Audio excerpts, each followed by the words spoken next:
What's up guys? Dr. Aaron Macklin here with Revival Performance Physical Therapy. Today I'm going to be showing you guys probably the most prescribed exercise in physical therapy called the clamshell. So if you've been a PT for your lower back, your hips, your knees, a lot of things, you've probably been given this. One reason that it's so popular is it both activates the core, learns how to stabilize that lower back and pelvis while strengthening the butt muscles. Your core and your butt muscles, your glutes, are almost always involved in lower back pain, hip pain, a lot of times in knee pain. And so being able to stabilize those and control those are very important to reduce low back pain and hip pain and other issues in this area.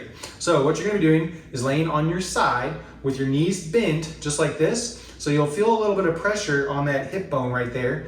And you want that pressure a little bit because that's gonna allow you to know if you're moving too much. So you can feel that pressure and bracing this core, you're gonna brace that transverse abdominis. There's other videos that you can look to have more information on how to do that. But essentially you're just gonna be drawing in that belly, bracing those muscles there, turning on that natural back brace, acting like you're kind of like holding in your pee will activate that properly, and then making sure you're still breathing so you're not just holding your breath during this. If you're holding your breath, you're not activating it right, and you're not gonna do it right when you're doing other things in daily life. So activating that core, your transverse abdominis, keeping that tension there, and then keeping the heels down, move that knee as high as it can go, just like this, without rotating at the pelvis or at the lower back. So keep on going like this. You notice the feet are together, the heels are together, and the hip is moving. And like I said, you feel that pressure on that bottom hip, that bone right there. If you feel that pressure,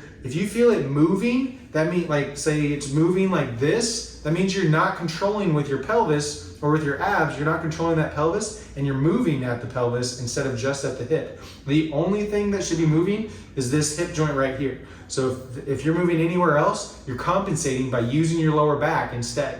So brace that core. You can even sometimes what I'll do is I'll put something behind here, not to not move the back, but just to be as a reminder. Like I'll put, say, a cup of some sort, put that there so it's not actually touching his back, but it's just like a millimeter away from his back, so that if he ends up rotating into it, I mean, don't actually do something that's going to spill unless you really are good at it, but if he rotates into it, he knows that he's using his back and not stabilizing at that pelvis.